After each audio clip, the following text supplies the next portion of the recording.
Two homeless sisters saved a millionaire from trouble, and then asked for the impossible.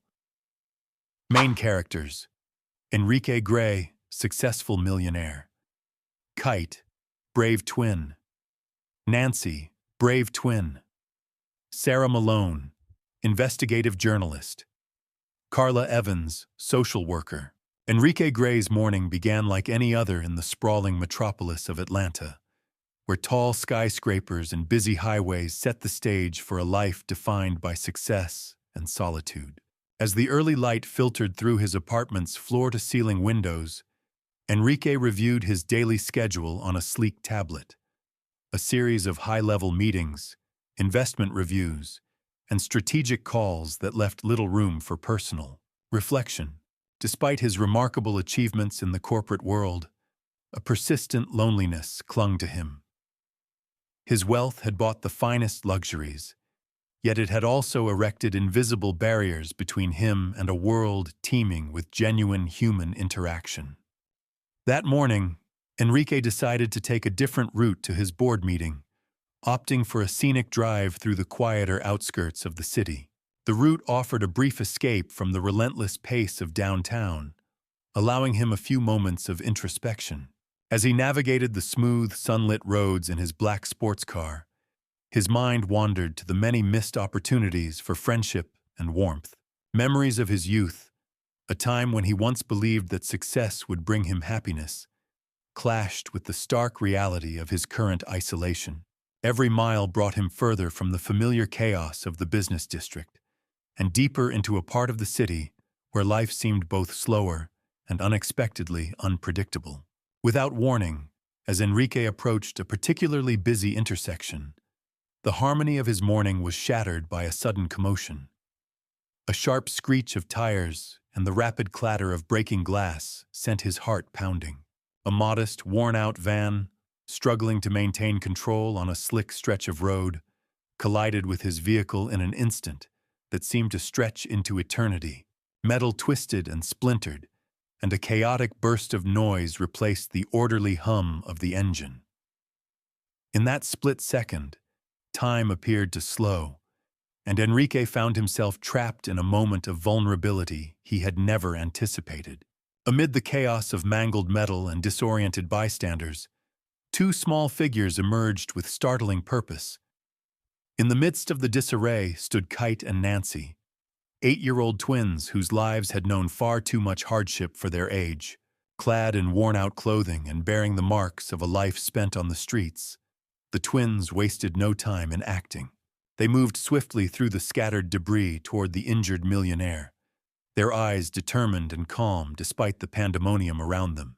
Their immediate intervention, guided solely by instinct and a deep sense of empathy, was both unexpected and remarkable. Without hesitation, they began assisting him, clearing broken glass, checking his pulse, and alerting passers-by to call emergency services. In those chaotic moments following the collision, Enrique's world seemed to collapse and rebuild simultaneously. The stark contrast between the polished life he had known and the raw, unfiltered reality presented by the twins was overwhelming. As sirens wailed in the distance, he struggled to comprehend the surreal nature of his rescue. Here, in the aftermath of a life-altering accident, were two young children, hardened by circumstance yet filled with an inexplicable courage that transcended their tender years. Their compassionate actions cut through the numbness that had long dominated his existence. While paramedics and police began to manage the scene with professional efficiency, Enrique remained acutely aware of every detail: the soft yet insistent voices of the twins, the cold bite of the metal wreckage against his body, and the palpable tension that rippled through the crowd of onlookers. Each moment was etched in his memory with clarity, marking the beginning of a transformation he had never imagined. The twins' selfless intervention not only halted the progression of his injuries, but also ignited a spark of reflection deep within him. In their eyes, he saw not pity, but a fierce determination to help, a quality that resonated with a part of him that had long been dormant. In the ensuing minutes before the arrival of emergency responders, Enrique's mind raced with questions about fate, luck, and the true nature of human connection. The incident had thrust him into a reality that was both brutal and beautiful. A reality where the barriers of wealth and social status melted away in the face of sheer human decency. As he lay there, enveloped by the chaotic sounds of the accident scene, Enrique recognized that the life he had built was not immune to the unpredictability of the world. The courage and compassion of two homeless children had become the catalyst for a profound inner shift, setting him on a path toward a future where genuine care and responsibility might finally replace the cold metrics of business success. Even as the first responders took over and the commotion began to subside, the image of Kite and Nancy remained indelibly imprinted in his mind. Their brave, unassuming act of kindness, performed in the midst of calamity, marked the first crack in the fortress of solitude that had long defined his existence. In that unforgettable moment, Enrique Gray began to realize that perhaps true wealth was measured not in dollars, but in the capacity to open one's heart to the unexpected acts of goodness that life, however unpredictable, sometimes offers. In the aftermath of the devastating collision, chaos reigned on the busy street as bystanders scrambled and sirens began to wail in the distance. Enrique lay disoriented amid twisted metal and shattered glass, barely clinging to consciousness. Amid this pandemonium, two determined voices cut through the clamor. It was the urgent, clear commands of 8-year-old Kite and Nancy, homeless twins whose courage shone through despite their tender years. Their small hands moved with surprising precision as they cleared debris around Enrique's motionless body, working together to pry him from the wreckage. Their expressions, etched with a mixture of fear and resolve, were a testament to a maturity born from hardship, and in that moment, they became his unexpected guardians. The twins' actions were immediate and instinctive. Without waiting for an adult to take charge, Kite knelt beside Enrique, gently checking for a pulse while Nancy scanned the surrounding area for help. Their calm determination was in stark contrast to the frantic shouts and chaos of the onlookers. Nancy's clear voice cut through the din as she urged a nearby passerby to call 911, while Kite maintained steady contact with Enrique, whispering assurances despite the obvious panic of the situation. Every gesture they made, from their cautious movements to the empathy in their eyes, spoke of lives spent learning to survive against overwhelming odds. As the minutes stretched on and the sound of sirens grew nearer, the twins' quiet efficiency brought a small measure of order to the disorder. Their presence not only brought immediate physical relief to Enrique, whose injuries threatened to overwhelm him, but also stirred a profound inner reaction. In the fragile balance between life and death, Enrique began to register details with newfound clarity. The gentle grip of a child's hand, the urgency in a whisper, the resolute expressions that belied their age and circumstances. Despite his pain and disorientation, a strange calm took over as he realized that these children, though barely out of infancy themselves, had stepped in where countless adults might have hesitated. With professional help arriving on the scene, the twins did not vanish into the background.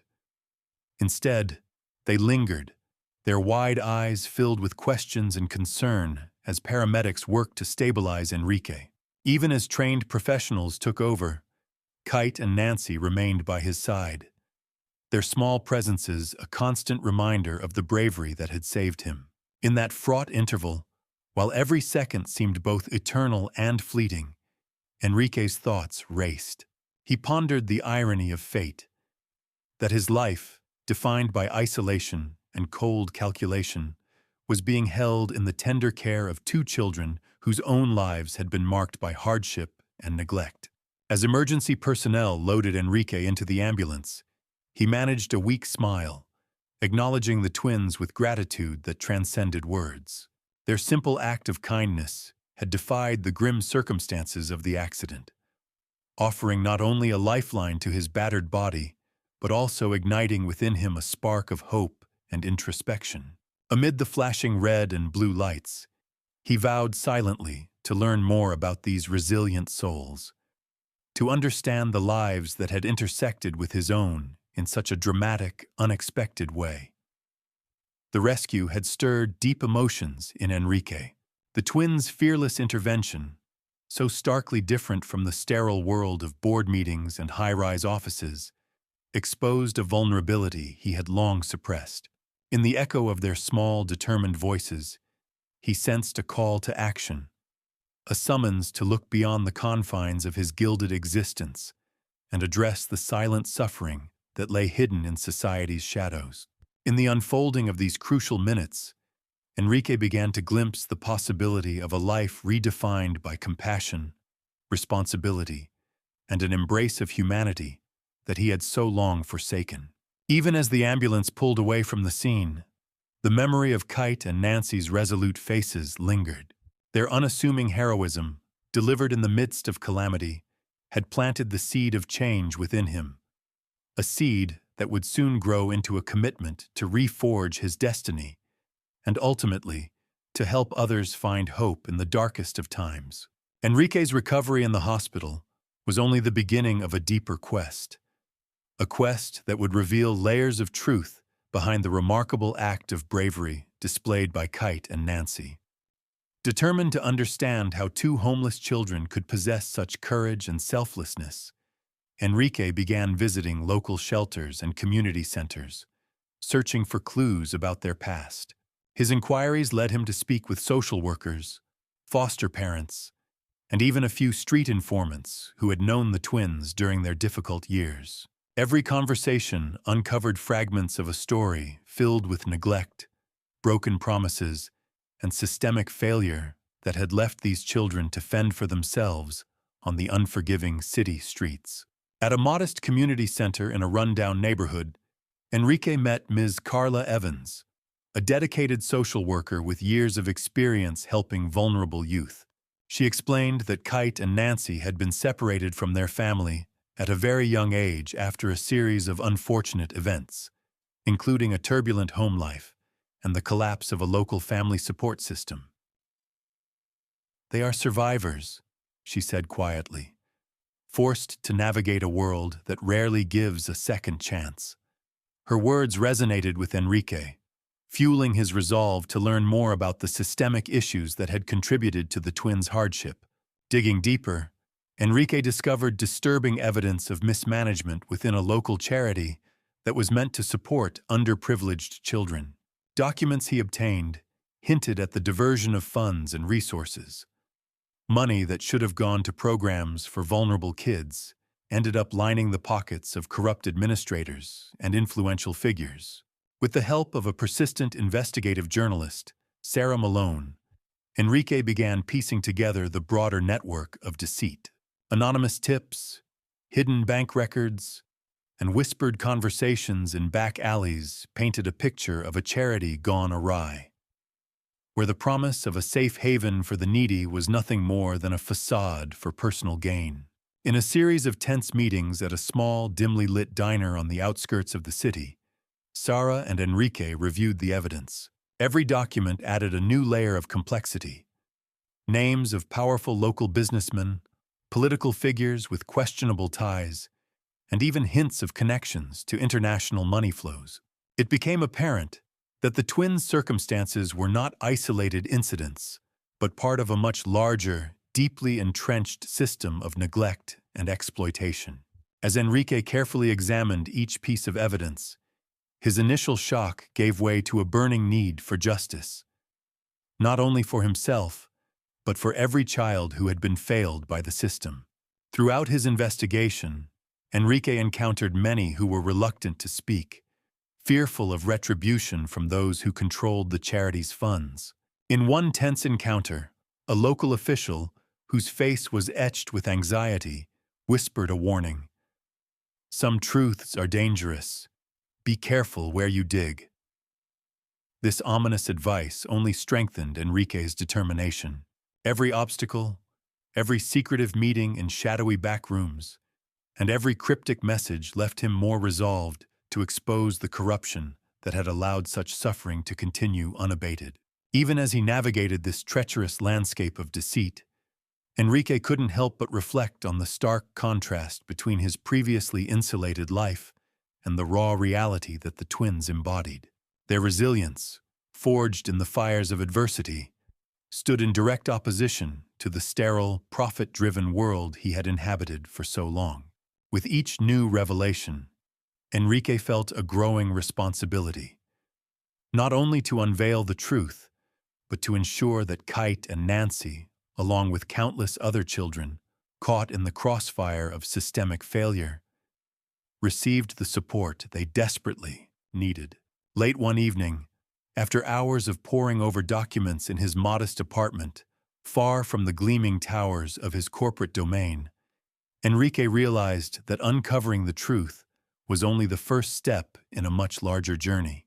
The evidence against the charity and its high-ranking affiliates was mounting, but it came with risks that threatened to upend not only his career, but also the fragile hope that had begun to grow in his heart. As he prepared to meet with Sarah for a final review of their findings, Enrique knew that the road ahead would be fraught with danger and uncertainty. Yet, the spark of change, ignited by the twins' act of heroism, was now burning too brightly to be extinguished.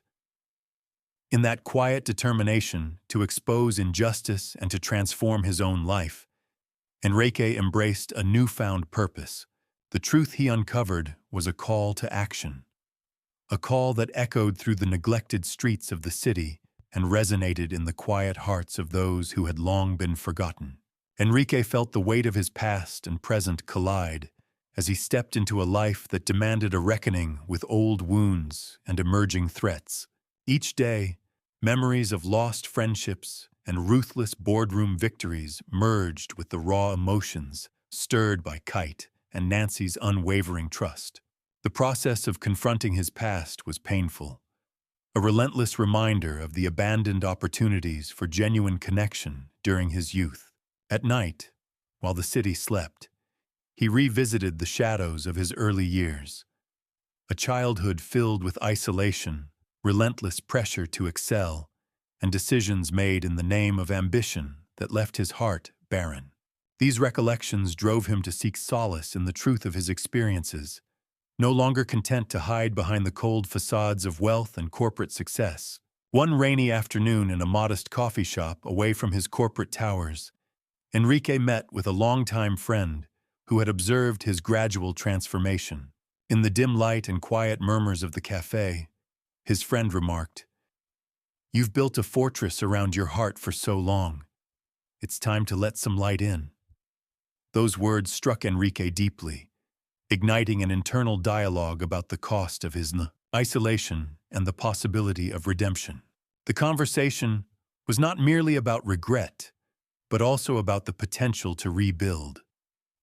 A chance to merge the lessons of his past with the hope kindled by the twins' selfless act. Simultaneously, the investigation into the charity's corruption began to yield unsettling revelations. Anonymous calls, cryptic letters, and discreet meetings forced Enrique to confront the dark underbelly of a system meant to protect vulnerable lives, but manipulated for personal gain. In one tense encounter, a shadowy figure leaned in and whispered, "Some secrets are meant to stay buried," a warning that sent shivers down his spine. Far from intimidating him, however, the threat only fueled his determination. Enrique doubled his efforts to support the twins, coordinating with community advocates and law enforcement officials in secret meetings that brimmed with both hope and danger. In those moments, the stakes grew higher, each discussion laden with the risk that powerful interests might silence his pursuit of truth. At the same time, Enrique's inner battle intensified. Recollections of missed opportunities for sincere human connection, times when he chose profit over compassion, haunted him relentlessly. A chance encounter with a former mentor, now a dedicated community activist, opened Enrique's eyes to the transformative power of vulnerability and honesty. Together, They explored ways to repurpose his resources for the greater good, initiatives that would provide shelter, education, and hope for children like Kite and Nancy. With every shared idea and every supportive conversation, Enrique felt a steady crumbling of the barriers he had built around his heart, replaced by a fragile yet promising openness to change. Throughout this turbulent period, every decision weighed on Enrique like a heavy burden. He knew that embracing the truth meant confronting the painful consequences of his past mistakes, while facing new dangers posed by those who wished to preserve the status quo. In the quiet hours before dawn, as he sat alone in his modest apartment, surrounded by scattered documents and handwritten notes, he penned heartfelt letters of apology and hope. Letters that no one would ever see, but that served as a personal testament to his commitment to change. These silent confessions were as liberating as they were painful. Each word a step toward reconciling the man he once was with the man he now hoped to become. At last, as the new day broke, Enrique stepped out of his apartment with a renewed resolve. The confrontation with his past and the brave faces of the present merged into a single vision of transformation. The echoes of that shadowy warning, the painful memories of lost time, and the tender interventions of the twins created an unbreakable bond, a promise that no matter how deep the wounds, healing was possible when one dared to face the truth.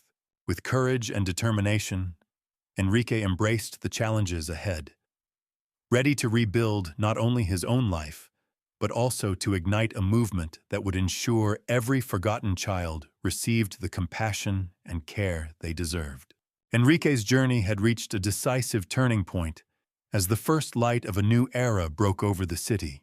In the weeks following the public revelations and intense legal battles, Enrique dedicated himself entirely to rebuilding the lives of those who had been cast aside by society. The community center, reborn as a beacon of hope, stood as a testament to his promise of change. Within its walls, programs designed to educate, nurture, and empower underprivileged children were launched. Kite and Nancy, once symbols of despair, now thrived as active participants in activities ranging from tutoring sessions to art workshops. Their progress, captured in small victories, a bright smile during class, a carefully written essay, became a daily affirmation that transformation was indeed possible. Enrique's transformation was mirrored by his inner evolution. No longer the detached millionaire whose life was measured in profits and transactions, he had become a champion for those whose voices had been long suppressed. Public appearances, interviews, and community meetings became his new realm, where he shared not only his story, but also his commitment to social justice. Every word he spoke was imbued with sincerity, and his efforts to expose systemic corruption lent momentum to broader reform movements. The scandal that once threatened to derail his reputation had been skillfully navigated, and now his focus was solely on using his resources and influence for the greater good. However, the road to lasting change was not free from obstacles. Old alliances, built on the pursuit of wealth, began to crumble as Enrique's former colleagues and business partners distanced themselves from his new ideals. Hostile media narratives attempted to recast his past mistakes as evidence of hypocrisy, but the unwavering support from community leaders, activists, and even previously estranged friends bolstered his resolve. In one particularly poignant moment during a town hall meeting, an elderly resident expressed gratitude for Enrique's willingness to stand up for the forgotten. "Your change gives us hope," she said, her voice trembling with emotion. That simple acknowledgement resonated deeply within him, affirming that true wealth was measured not by bank balances, but by the lives one could touch. As the community center's grand reopening approached, Enrique found himself planning a celebration that would honor every soul who had contributed to this revival. The event was meticulously organized, with local artists, volunteer teachers, and civic leaders coming together to create an atmosphere of unity and renewal. Kite and Nancy, now flourishing under the care of mentors and social workers, delivered a heartfelt performance that combined a skit with songs about hope and perseverance. Their innocence and strength captured the essence of the transformation that had taken place, not just in their lives, but in the very fabric of the community. In the weeks and months that followed, Enrique continued to expand his efforts. New initiatives were launched to reform educational opportunities, improve local housing, and create job training programs for adults affected by systemic neglect. His advocacy reached the halls of government, where policy changes were debated and ultimately enacted. Through it all, he maintained a personal commitment to self-improvement. Quiet moments of reflection, often spent in his modest study surrounded by letters of gratitude and reports of progress, reminded him that redemption was an ongoing journey. Every challenge he faced only deepened his understanding of human vulnerability and the importance of collective responsibility. By the time autumn arrived, the community center had evolved into a vibrant hub of creativity and hope, a living monument to the power of transformation. Enrique's story, intertwined with that of Kite and Nancy, had become a symbol of what could be achieved when personal loss was transformed into collective action. The boundaries that once separated the privileged from the neglected began to blur, replaced by a shared vision of a future where every individual, regardless of background, had the opportunity to flourish.